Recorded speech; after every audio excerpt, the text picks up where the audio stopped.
Sunny day it is. Sunny day is. I told you I was outside, really, excuse me, enjoying the abundant benefits of the cascade of healing that is available biologically, physiologically to our body. And I watched a couple videos, and I'm like, oh snap! I have not been outside, in the sun.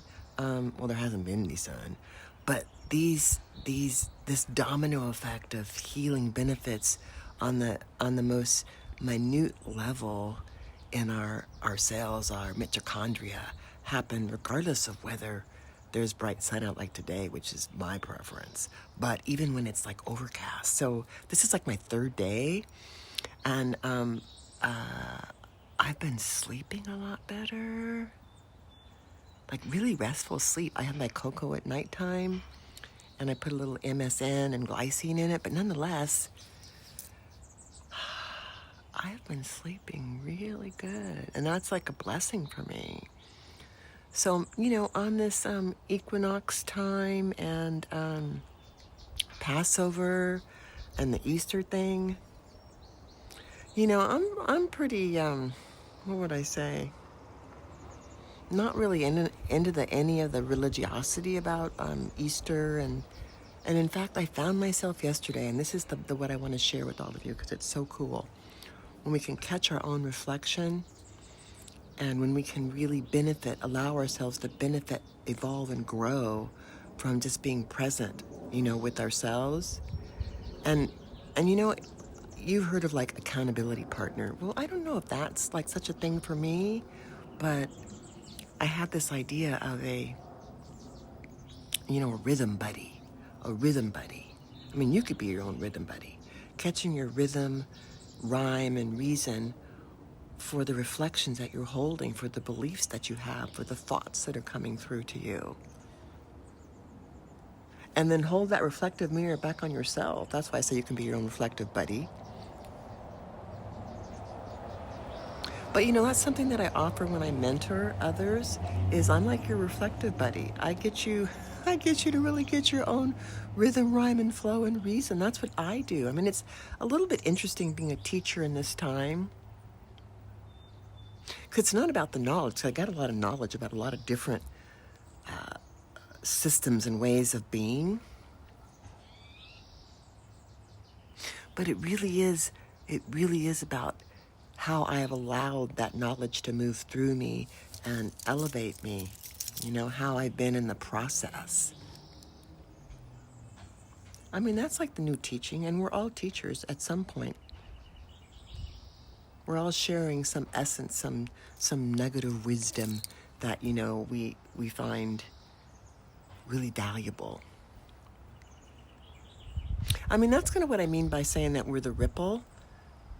We're the present that people unwrap by our presence in their life. That's what I mean by that. For instance, I'm in a couple of groups in our school membership. Mine is, When Pigs Fly and Unicorns Roam the Land. And I'm in another one called The Inner Rewrite. Sally Crawford's The Inner Rewrite. I love that, because it gives me the opportunity to kind of recheck myself.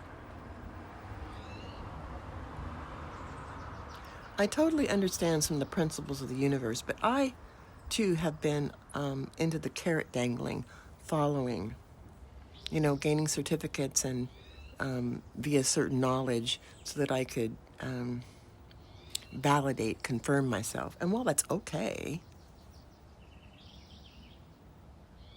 the whole purpose of being on purpose and this whole, new birth idea, I mean, like I said, it's the equinox, it's Passover, it's Easter, and I was talking about how I don't fall into any of the religiosity.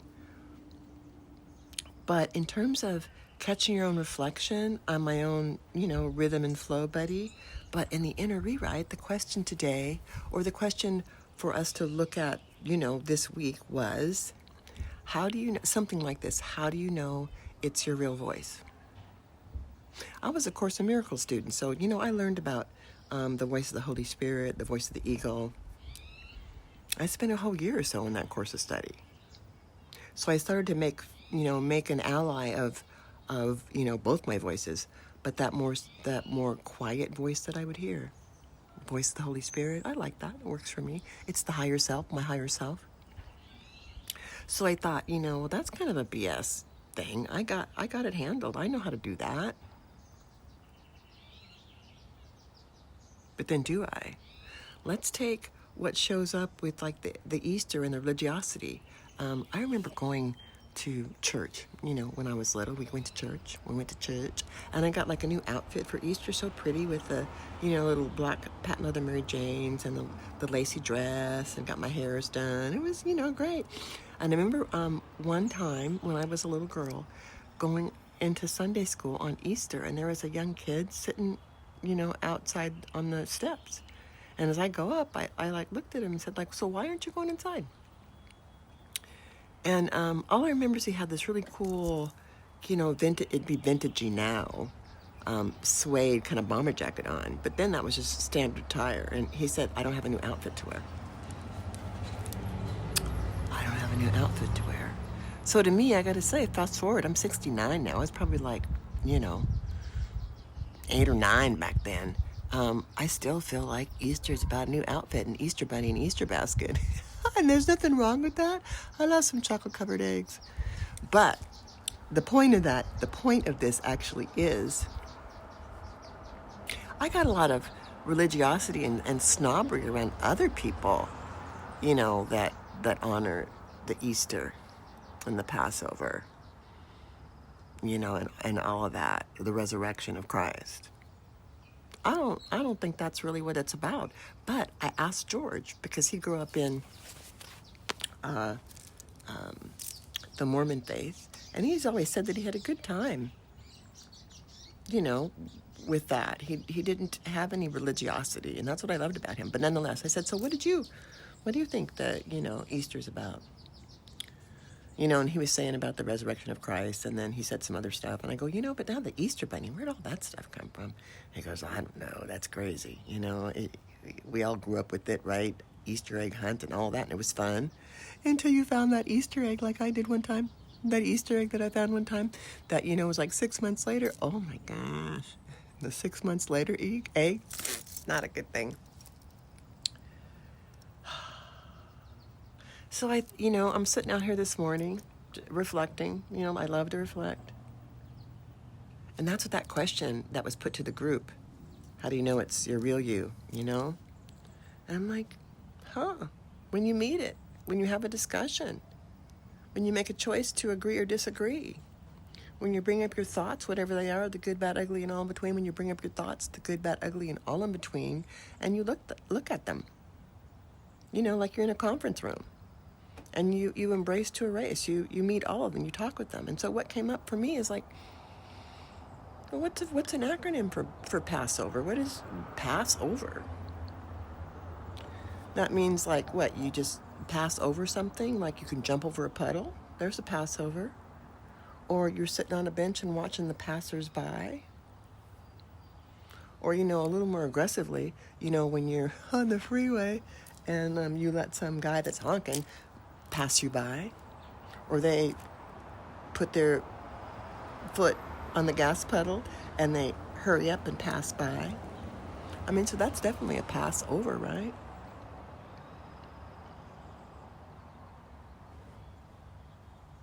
But how could we participate in that Passover? And I came up with an acronym for it. So let me share it for you. I wrote it down. Let me find it. I have a couple of things that I'm going to read to you. Let me find, Passover. By the way, I did the numbers on that, and it's a 7. So 7's about reflection. So maybe Passover is about a position for perspective. I said it like that.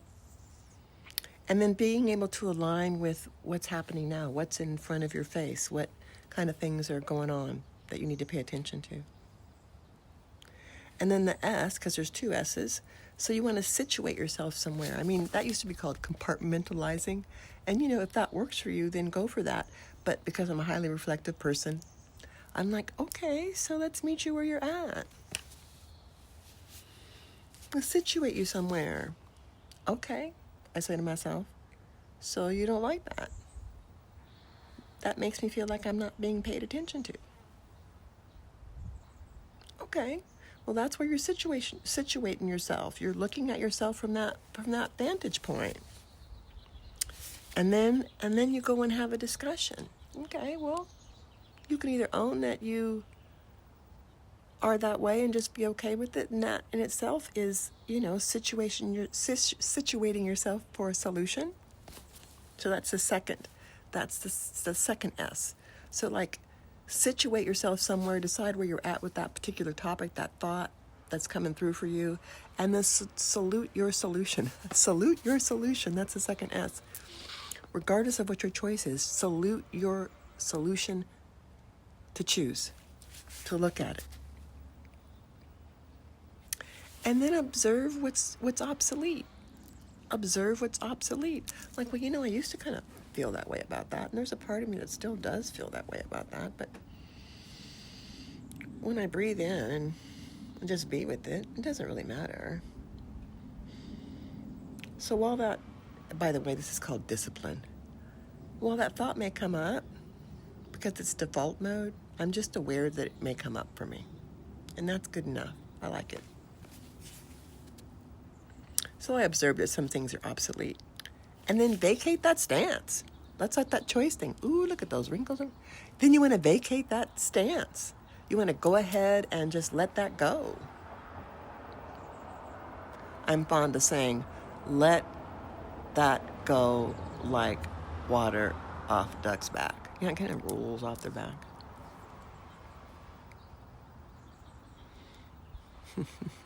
It's kind of a funny visual, isn't it?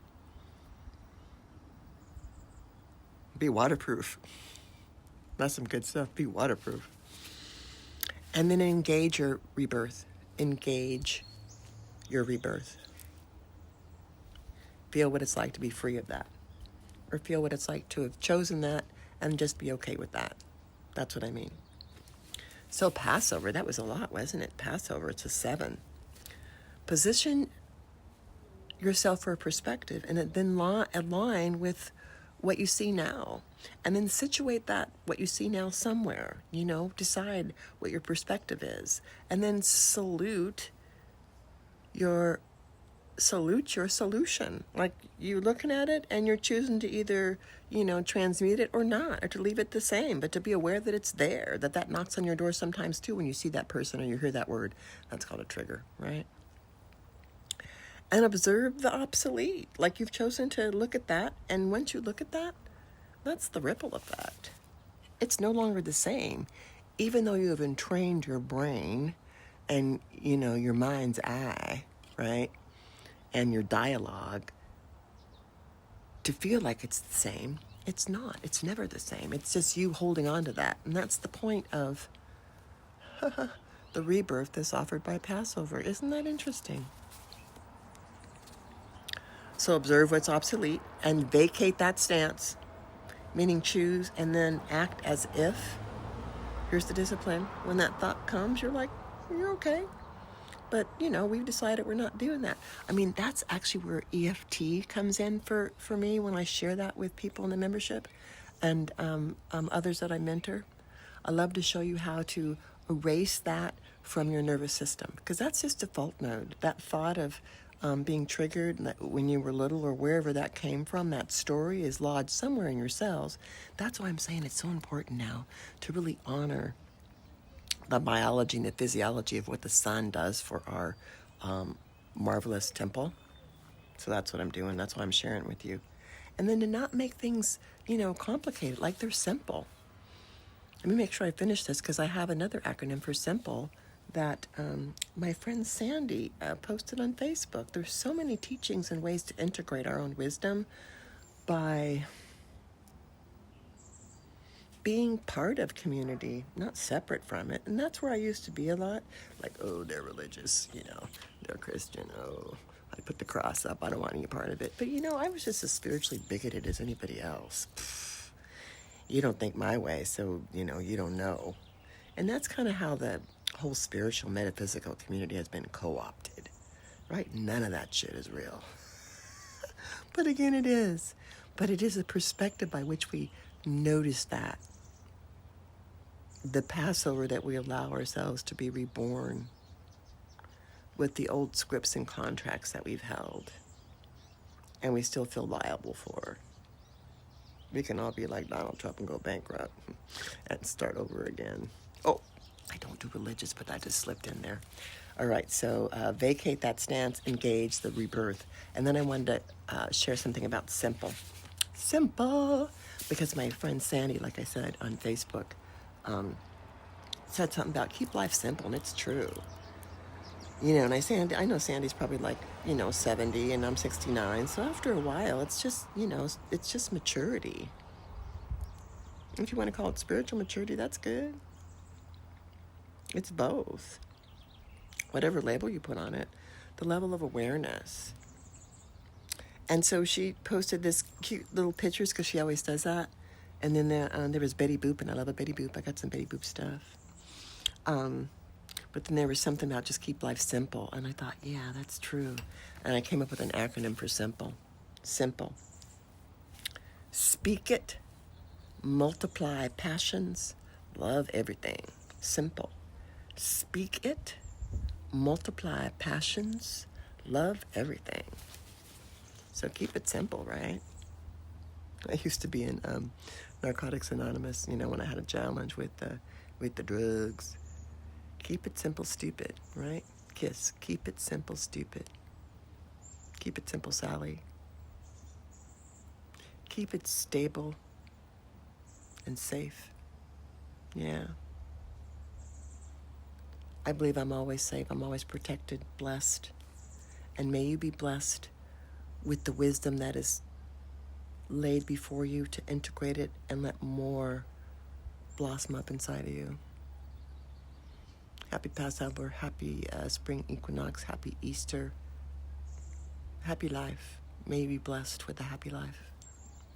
I think I'm going to close now. This feels pretty good. I just wanted to sharing from the deck. Goddess shares from the sun deck. Yeah, enjoy your weekend. I gotta find my little pivo to close off. Yeah, hang on. Oh, there it is. I'm gonna give you all a smoochie. I'll talk with you real soon.